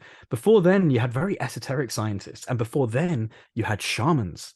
And I think what's needed now, and I kind of feel, and this is where I'll shut up in a second, because I told you I'll just keep talking. I will just keep talking, but I want to just finish this thought off, is that what I think is that we've gone from the shamanistic to the technical to the techno-shamanistic. I think that's where we might be going, the techno-shamanistic, where you have this meeting in the middle between esoteric and scientific, between intuition and logic, between analytics and whatever you want to call it, the physics and metaphysics, spirit and science. I think that these things are kind of coming to this meeting point. And who knows, maybe AGI and this whole singularity. I mean, my God, man, Mikhail Morin blowing my brain the other day on the interview I had with him recently for like 2.5 hours, just telling me about how AI is going to change everything. And like, maybe, I don't know, maybe there's like some weird post singularity event or that we're moving towards, and after that it's like spirit and science are mixed together. But a little bit like how we can't envision the beginning of time and space, I feel like it's almost impossible to envision what happens in the near future, because I feel like something's coming, man. Like I can't fully explain it. I felt it since like 2020, like about 2020. I was like, you know what? This decade, man, there's something about it in my gut. Do I need to get a bug out bag? Do I need to buy tins of beans? Do I need to invest in cryptocurrency? Do I need to buy gold? I know I need to be preparing, but I don't know what for. Something's happening, and found out I'm not alone in that. My God, so many people feel the same. And then you have people like Mikhail who come on and say, my literal data, my analytics, my projections, because that dude's just like a savant. He's just analytics, data. Yeah. And he's like, my projections say we're coming towards a singularity in less than 10 years. And then it's just like, oh my God, man. Like, was my intuition correct? Are we coming towards something radical that's going to change everything? And maybe after that, we will understand consciousness a bit better. Or it'll be Blade Runner. I don't know, man. Like, it's really hard to tell what's going to happen. Yeah. I think I gave you a lot there. I'm sorry. I gave you a hell of a lot. No, it's interesting. There's two ways of looking at that. One is very positive and one's very negative, I guess. The very positive view is that we're all going to come out of this and we're all going to kind of grow spiritually and I guess technically as well, and be able to start to voyage amongst the stars and become one of many different civilizations out there. And the other one is that we just there's a reset, I guess. But Yeah. I can't, I don't know if I can prep as well for what's coming for the future. As you say, we don't know. Don't know what to prep for. Yeah, Don't I know what don't to know what prep to prep for. for. But also, I think if you are a prepper, you're drawing a target on your back when things go south. You are drawing a target on your back, but you have more things to fire back at other targets with. So, it's Yeah, it's a hard we're one. a bit screwed in the UK, really, because if the apocalypse happens, I mean, we'll be back to sword fighting, mate. There's no guns. Everyone, it will just be Yeah, like well, I out. am trying to grow plants and stuff, but we just don't have the climate. As you say, we're talking about the weather again, but No, it's difficult. no. We're not quite available. I don't think we could Yeah, do. I might move to a warmer climate for the apocalypse. I might, before the whole apocalypse kicks in, I might head over to like, California or something. Or, yeah. No, I mean, like, there's some, I know some people who prep, bro. I know some people out there in America. I've got some friends who have prepped, like they've got vaults of weapons and like, my Gosh. God, everything under the sun. It's like they've got the kind of house where if you were in like a survival game and you found it, it'd be like the best house. Like, oh my God, it's got all the treasure and all the loot, weapons and drinks and resources. Yeah, I'm not prepared at all. Like I said, I genuinely had this feeling at the beginning of 2020 that like this decade was going to be important, but I just didn't know for what reason. So like, I think I've settled on I'm just gonna keep trying to raise some level of awareness to the fact that Yeah, this is all happening, and like I've been as lucky hard as it might because be, I'm trying to up the vibe as the podcast is. I up feel the like, well, yeah, exactly, man. Like, we've talked about some heavy stuff, but I I know think it's not very ultimately up the vibey, but it's no, but I think ultimately upping the vibe isn't going to necessarily always mean telling people something they will really enjoy hearing. It's more about kind of raising that awareness so that people become more conscious as human beings and become, a little bit more open to a wider aspect of reality. And that does involve uncomfortable truths about, global yeah, power and all this kind of stuff. But it also involves really expansive ideas about consciousness and the implications of reality and life in the universe. And the UFO subject really does fascinate me, and I find it also very frustrating. It's kind of like a love-hate relationship with that thing. But I have seen stuff, and I wouldn't say, like I said earlier on in the talk, I wouldn't say it's alien like in the typical sense. I wouldn't know, maybe it is, but I wouldn't say to you, oh yeah, no, that was the Palladian star brothers and star yeah, sisters. Like I don't maybe some people have been told that, but I haven't been told that. So I'm not going to say that shit mm, because it's not what I know. All I know 100% is that there are things out there that respond to signals in the human conscious mind. And I don't know what they are, yeah, but they responded to very high energy, loving, positive emotion. That's what I was grounding my state in. And, I think the hippies really have had it right the whole time about love and peace, man. Like, I don't know why that's such a weird thing for us. Why is it so normal to see violence on TV, but having sex in the street would be a nightmare? We're a very strange human species. We have this twisted perspective on what's acceptable. Violence, fine. Love, cringy, unsuitable, uncouth, whatever, especially in Britain. We're a very sexually repressed country, Britain, into we do it to ourselves. We're just very shy and like, kind of, it's weird, man. I think I've got more of the European blood in me in that aspect. But seriously though, it's not a normal thing to do. I don't really know why we do that. I know that I don't know. I'm kind of like on a yeah. tangent There's now. a I'm lot. sorry. There's a lot of odd things going on there, and you said about the Palladians and Yeah, no, that I was it. guess, yeah. Somehow I went from Palladian Star Sisters to why we should all be having sex in the street. And yeah, I know it was a. Interesting little. It's a bit of mental gymnastics. I'm sure that says something But about me. in terms of the Palladians, so when I hear like people like Grant Cameron, they talk in ways that make me feel like the phenomenon has changed in line with our own understanding. It was people from Mars, and then it became people from Yeah. further away in Pleiades, or now they're different. They're coming from different dimensions or different time. So the Where phenomenon will seems come from to next? where they're coming from next, but from that perspective, you could say, well, then maybe none of it is kind of like concrete truth, but it's all kind of changing in line with our own. Yeah. But then also, I listen to some people like channelers, contactees, and one in particular I've had on her twice, Elena Denard. She's been really good, and she has supposedly a contact, and I do believe it, that she has a contact that in the that's out there that tells me that there are intelligent beings in spaceships orbiting Earth, and it's kind of crazy to think that that's happening. But what's your thoughts around that? Do you think there's some truth to what Yeah. these contactees are saying about what's going on out there? The annoying thing about channeling is I think it's 100% real. And I think that 90% of people are liars. That's the issue with it, is Okay, that I think that not necessarily liars, maybe that's a bit too aggressive. Um, Misinformed, I think there's a truly lot of want opportunity for truly wanting to misinformation. believe something when it might not necessarily be what you're believing. I think that channeling is real. I just think that there's a lot of hucksters and hoaxsters and people that pretend to be stuff, and that's what ruins it for everyone. It's the same as CE5. I mean, the idea that I have managed to coax orange orbs to turning up over my house because of my mind is a ridiculous thing to say, and it is something that most people outside of these research fields would say is just not even worth believing could be possible. So I have to acknowledge that I myself I'm in a position very similar to the channelers. No evidence, something incredible happened with my consciousness, and it was proof of another intelligence. It's all the same stuff as channeling. The only difference is mine was visual, not linguistic.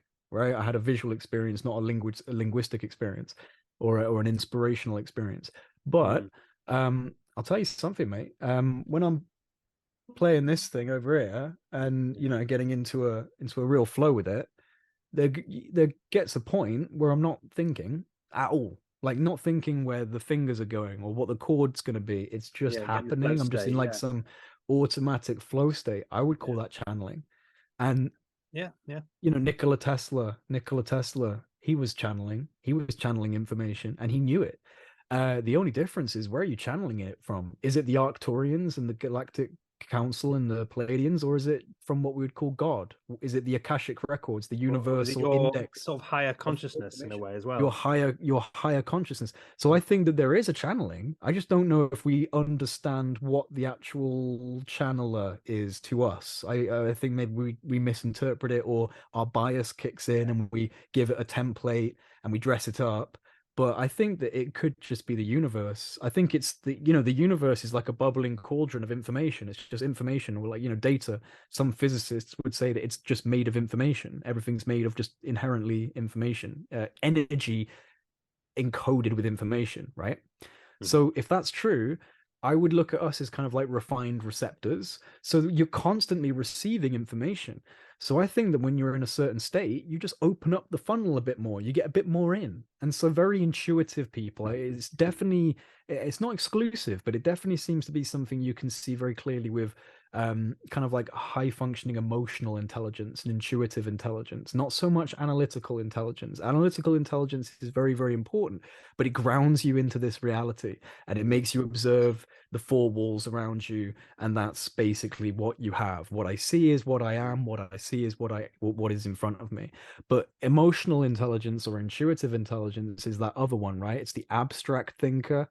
It's the one that goes, oh, but the walls are actually made of vibrating energy. And if I vibrated at the same energy as the wall, or maybe slightly faster, I could pass through it because it's not actually real.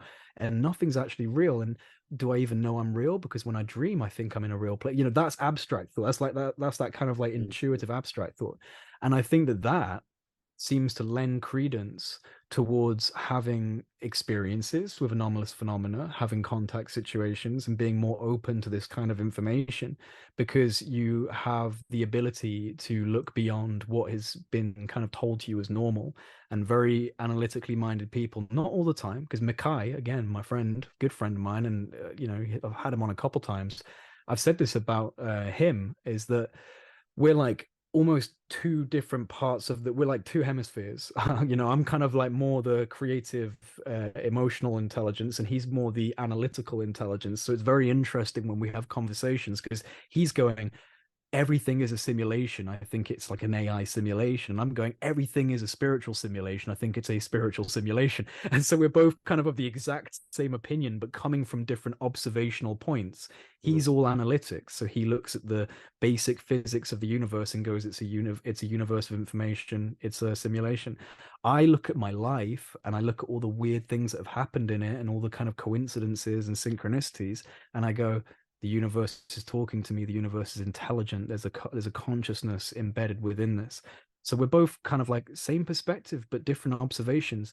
And I find that very interesting when it comes to channeling. And like, just to get us back onto what we were just talking about, is that emotional intelligence and very creative people, artists and inventors, they seem to have a more open funnel for some of this information.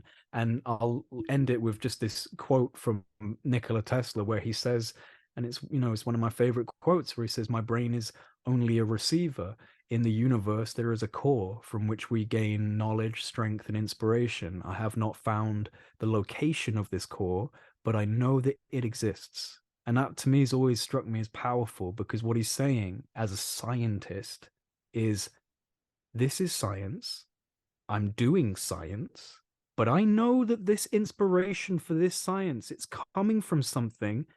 I can't explain it. It's powerful. It's bigger than I can comprehend. I don't know where it is. I can't figure out that bloody coordinates for this thing, but I know it exists. I know it's real. That's faith. That's faith in the underlying spirit of reality.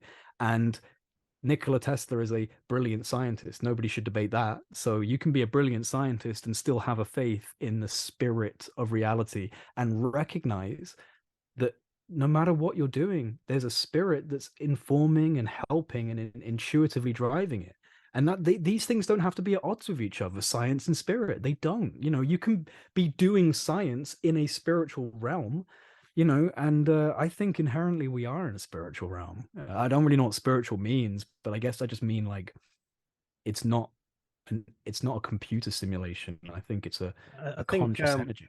for me, it's a case of, is the universe sort of a series of random events that we somehow are part of and we're just observing, or are we creating it for, is there a purpose? And I think right now it's hard to say what the purpose is, because I can't remember what happened before I was born, and I don't know what will happen when I die, but I do believe, I have faith that there is more to just this short period on this planet, and for that reason I think there is purpose and there is I hope you're there's right. growth. I hope you're right. I agree. I hope you're right. I mean, like, I'm sure you do, mate, because you seem like it. Do you ever just wake up, or do you ever just, just walking down the street and you're just like, what is being alive? Like, what is this? Like, why am I even? I sometimes have. It will stop me in my stride, and I'll just be like, Actually, a why little am I story. observing anything? I used to say, and this was actually going back to when I was probably a teenager. Um, I used to say to myself, I am me. I am me. I would say it almost like the seventh or eighth time. Suddenly, you have this almost infinitesimally small moment where this kind of like realization of what that actually meant happened, and it was so small, but it was enough for me to go, "Wow!" in that kind of, and I think that spurred a lot of my maybe spiritual growth from an early age, in sense of understanding that just being an individual. It's not just about that I exist on this planet. It's about No, having an existence in just the existence, just having an existence. And what is that because about? I mean, yeah, well, I mean, like you said, we that's don't just remember where crazy. we don't remember where we were before. So this is like, I believe we probably came from somewhere, but for all respects and purposes, like this is the first time you've been a conscious being, mate. Like this is the Yeah. first time me and you have been like a thing that's conscious. Like just we're where was our awareness before it was here, and like that has always been something I think even from a young age that's genuinely just niggled at the back of my mind, like you know where was this thing that's experiencing this now? Where was it after before this? And I just feel like my life and I'm only 20. I forgot my age. I'm only 28. I'm only 28 years old, not even that old. um I already feel like I've had so much like nudging me going like, yeah, there's so much more. Like there's so much more than just this little slice that you're occupying right now. You're here for whatever reason, but this isn't it. This isn't it. Like this Yeah, is and that's where I guess my thoughts on the craziness of the world turns away from, oh my goodness, what's happening, to this is a gift. This is a gift to be here and experience it, yeah, just yeah. see it all unfold. It to be conscious Especially at and this and time is actually a gift. Yeah. it is a gift, and I'm honestly not trying to download any sort of white privilege guilt onto us, but it's also a gift to be in a privileged position, which we are, even just being Westerners living in houses. We're in a podcast doing podcasts. We're Yeah. in a very privileged position to be able to speak to people and share ideas and have freedom in our time and not have to worry about literal day-to-day survival, like literal day-to-day Yeah. survival, you know what I mean? Yeah. So like yeah, I think I don't think it's, oh God, it's such an unpopular thing to say, because if I say this, people will be like, I mean, I've said it before and I think it's true. That I don't think that we suffer through a lack of choice. Like I think that our spirit understands why it's here. It wants to be here for a certain set of reasons. And if that reason is to live for 1 year and then go, that's it. It That's is a what it wants. controversial It's a subject, but very controversial thing, but I just feel like we can't understand the agree. agenda of the soul. We you can understand the agenda of the human, me as a human being, but me as a human being, I don't think my desires are essentially the same as my soul's desires. I might, because dude, there's been plenty of things I've wanted in life that have kind of like been taken away from me, and I've been like, oh my God. And then it led to a healing process, or it was like a Mm, necessary thing. So yeah. it's almost like the soul has like a long game. The soul's got this long game process of where it wants to go, and you're the ego, the brain. You're also the soul, obviously. That's you, but you're also the brain, the human, the ego. And so like there's like this battle between what the human wants, what the soul wants. And I think that's where people get it mixed up, is like obviously all of us want to live forever, but hey, maybe my soul wants me to go tomorrow, mate. I don't know. I don't Well, know. I I don't think have when any. you really think about the fact that you exist, and there's a potential that you exist might never not exist. There's a both a liberation and a scary aspect to that, an infiniteness. You're telling me. You're telling me. Quite I mind think blowing. that, I It's think it fuels a lot of the fears inherent in society. Is I think, not consciously, but just subconsciously in the back of the mind of like the collective, is this dread. Like we're just this little ball floating through fucking infinity, man. Like there's no one else out there. Like, maybe that's and I said this, I tweeted this not that long ago, just a little thought, but I was just like, it's not about them being our gods, but maybe we just need another species to be like, hey, like you're not alone. It's we're all out here. Like I don't know, like maybe something so beautifully simple is what we actually need, like a crying child lost, alone, and has no adults near it, and it just doesn't know what to do, and it suddenly could be, yeah. the adult steps in and picks up the child, and the child's like, oh, okay, everything's better again. Maybe we're just a scared kid in the corner of space, man. Like we're just this young Well, little I think species. when you believe that your entire existence amounts to what, maybe 70 years, of which 30 years might be in retirement in a home, and 30 years you're just struggling to get onto the ladder, and you just feel like where is the opportunity for anything else? But if that's your belief in existence, then yeah, I guess it's hard to uh, come across at the nature of reality in a positive way. But if you would start to take a step back and think of yourself as a soul in this infinite realm, and it's chosen to be here for spiritual growth, and you understand the reason why there is this sort of interplay of dark and light, of positive and negative, of a whole multitude of perspectives all around you, it gives you that flavor. Flavor is not the right word, but a kind of an ability to view the world in a way that gives you some relief, that and there's a conscious belief that you're having this gift and experience to grow, and it's not all doom and gloom. Yeah, it kind Well, of changes the perspective, I guess. yeah, and I think that by the way, this has been a really fascinating conversation. We might have to cut it off soon just because it's getting a little late. I'm really enjoying it though. Just to let you know, having a great time. No, I've literally coming up to the point where I was hoping to talk to you about the Giza and the Sphinx, because I have had a few conversations around that recently about let me that. And let me just maybe that we can save that for another day, and just maybe. No, I'm happy to do that now. I just really want to finish my thought before I forget it, man. Yeah.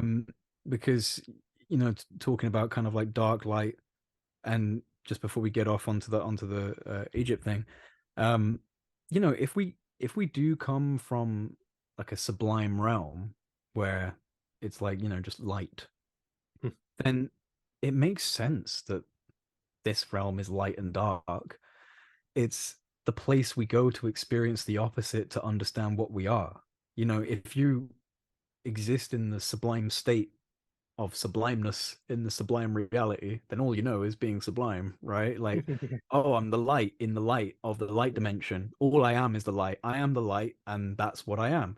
Yeah. So you come here as a little light in the dark to understand you're a light, to experience being a light, to experience being, and I'm going to use controversial terms just because they're good terms to use for this particular thing, is experience being God. You are literally, instead of just knowing you are, like, oh, I know I am the light, now you get to experience the actual process of becoming the light through navigating through the dark, right?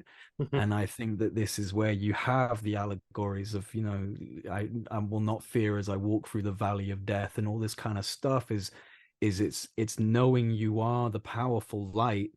And yeah, you are surrounded in darkness, brother. It's a dark world, but you're the light. That's what you are. And that's what you're here to remember. And I think that's part of it. I do think that's part of it. I think the spiritual people have got it right. I don't think anyone's got it completely right, but I think that's part of it. 100%. Go on, let's talk about Egypt before I go to bed. Well, I guess I've had people. I don't know if you've heard of Gary Osborne, who co-wrote with Jim Penniston about the Rensham Enigma. But he took on the role, I guess, of trying to understand the code that Jim Penniston said he received after he touched this unknown craft, and this was in the evening. So there's a backstory behind this, but this code, when it's in binary, and it actually gives a set of coordinates, and Gary Osborne has shown that potentially, in his view, this actually shows a link to the fine structure constant, thus proving that it's from maybe it's a future human or it's advanced intelligence, but they're kind of like sort of stamping their intelligence on the message. Well, didn't it say "we are you"? Didn't he get the like telepathic communication when he said "what are you" and they said "we are you" or something like that? Something like that, yeah. Although he hasn't really, I couldn't really pin Jim Penniston down. I interviewed him on what his belief this thing was. He didn't go down the ET route anyway. Yeah, but he had an experience, and from that developed what was potentially a discovery about connections with Giza and the fine structure constant. And I won't dwell on that too much, but so I'm talking to Rob Leland soon, who's someone who's worked with Robert Schoch, and I talked to a guy called Manu Sesfade. Anyway, they all believe, or they've all been part of this, I guess, old history narrative on Egypt, on the Sphinx and who built the pyramids, and on all this, which I'm very much part of since reading like Graham Hancock and people like that. So, what do you think's going on? I guess is the question. Under the Sphinx, is there a hall of records? Is there more to be discovered? Yes, there is a no. I'm not. I was gonna go off on some Gaia-esque diatribe of how I know everything about what's underneath the Sphinx, but no, I don't know. But I think that Egypt is profoundly powerful. I think that there is a real, I mean, ancient Egypt, the pyramids. I think being there is a whole other thing, I was very fortunate to be able to go out to Egypt and to go into the Great Pyramid of Giza uh, without any public. We had Yeah, I the remember. Yeah, yeah. had the Giza plateau shut down, and we had full access. And yeah, it's when you're in those things, man. I'm not gonna sit there and go like, "Oh, I felt this incredible." Like, but seriously, when you just like you look at these things and you put your hands on them, you're like, "Oh, you're a profoundly powerful structure, aren't you?" And you go into these things and there's no hieroglyphs, there's no artwork. It's all just very precise engineering. This thing Did you get a different is energy inside? Did you have a different energy about the area? Oh, I did in the King's Chamber. did you? Yeah, but I mean, that was part of a whole ceremonial initiation type of deal, and that was certainly, I think that played a part in me feeling a different energy. Was that I was being kind of like there was a whole environment around it, which probably made it even more pronounced. But I had one incredible, well, actually two, actually three, but one of them involved hash, so we'll leave that one out. Three incredible experiences in Egypt. Now, two incredible experiences. One which was yes, sleep deprived and hash induced, which, to be fair, are both shamanistic techniques. Mm. Because sleep deprivation is a shamanistic technique, and obviously the use of hashish is also a shamanistic thing. And I did have a very interesting experience, like 3 a.m. on a boat, looking out over a temple site on a mountaintop, as the prayers in Arabic were echoing through the megaphones of the city, and I was sleep deprived and a little bit high, and definitely had a profoundly strong experience of being like pulled towards this temple and the prayers echoing, and that was amazing. But that was just that's not on the same kind of level as these other things that happened to me. But we were in, I want to say, Dendara Temple, the temple to Hathor. I think it was that temple, and there was a statue, and this is the thing, right? This got me. This got me, because there were a couple of people who were always saying at every site, "Oh, I'm getting this profound feeling. Oh, I'm getting it," And I'm like this really weird spiritual guy. I'm like very skeptical of people sometimes, so I'm kind of like there rolling my eyes, like, "Yeah, of course, you're feeling the energy of Egypt," like, "Ooh." But dude, I felt something in one place, and it was this statue of, oh, I've forgotten the name. Okay, I can't remember the name. I'm sorry, but it was a statue of this goddess, and it was in an area in this temple which people didn't normally go to. It was behind these big wooden doors, and they were closed. And I think our guide Mohammed Ibrahim, who's a fantastic guide, by the way, so he basically said to us after the fact, "Oh, I wasn't even going to show you that. We were not even going to do that." He went up to the guard and he spoke in Arabic, and he greased the wheels and got the doors open for us, basically, and we all got to go into this little room.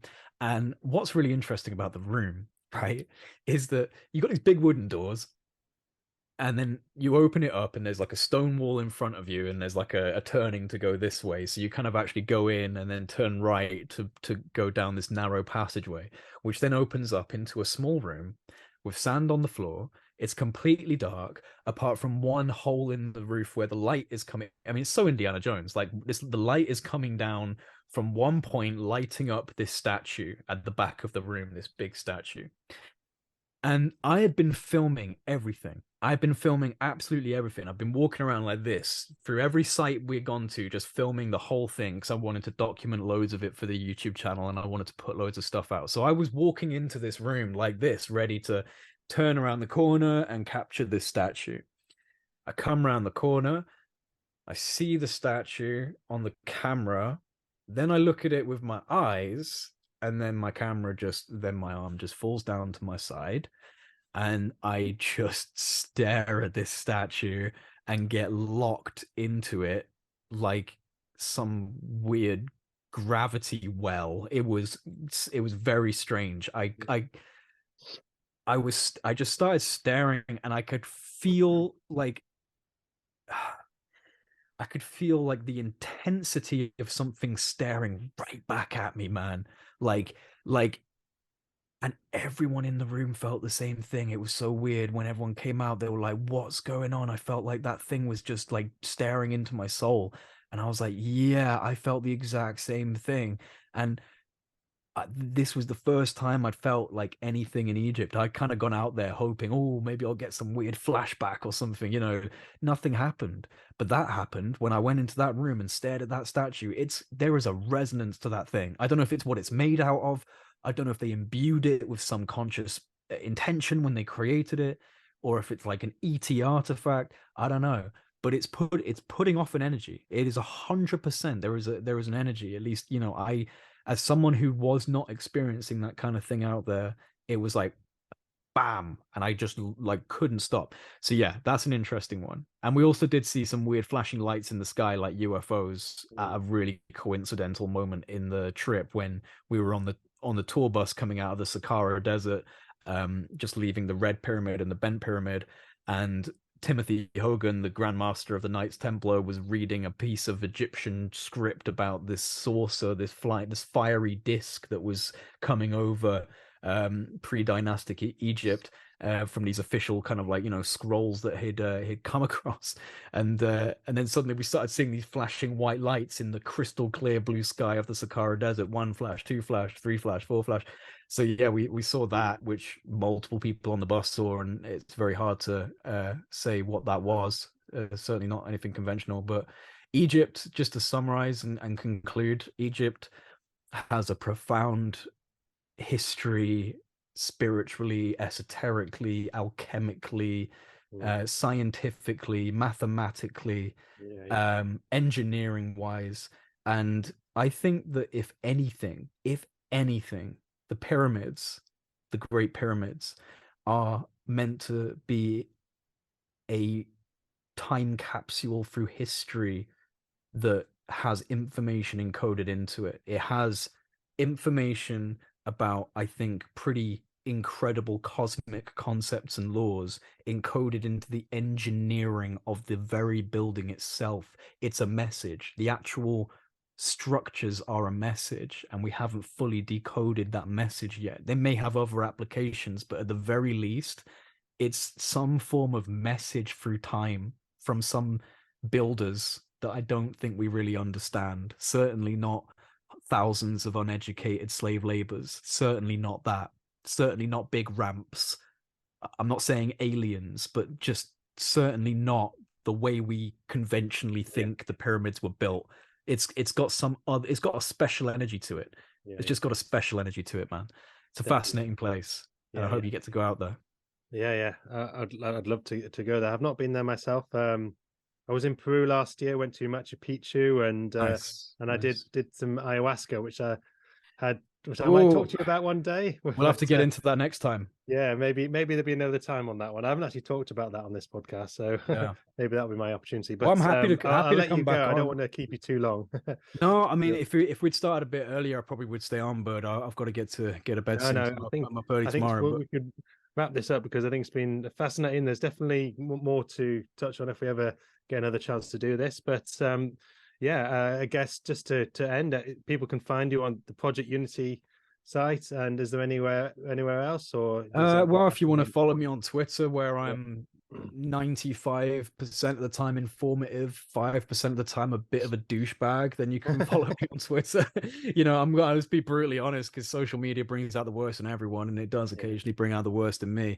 But yeah, I'm on Twitter, and that's at the Project Unity. YouTube channels Project Unity. You can email me if you want to email me. That's at Jay.Unity@protonmail.com. You can send me an email if you want to reach out. And yeah, thank you for having me on, man. I've really enjoyed it. It's nice because we went into a lot of different subjects, and that's what I like doing. Because sometimes I don't know, sometimes people think you only have one thing in your wheelhouse, and they treat me like I'm a vending machine for UFOs. Like, you just press a number and I'm just going to blurt out some next thing. As I have a lot of interests, and I have a lot of concerns, and a lot of things that I want to talk about. You've brought up a good majority of the things that I genuinely like to think about, but don't necessarily discuss as much, just because, and as they say, it's all connected. It is all connected, and not enough people really see that, and so they get upset when you try and bring in other things. And I think if people just see the bigger picture, they'll realize a lot of this stuff is intrinsically connected, and a lot of it just has to do with power. But yeah, really good talk, man. I had a great time. Would be happy to come back again. And I just want to thank you and all your listeners. Keep doing what you're doing, man. We need voices.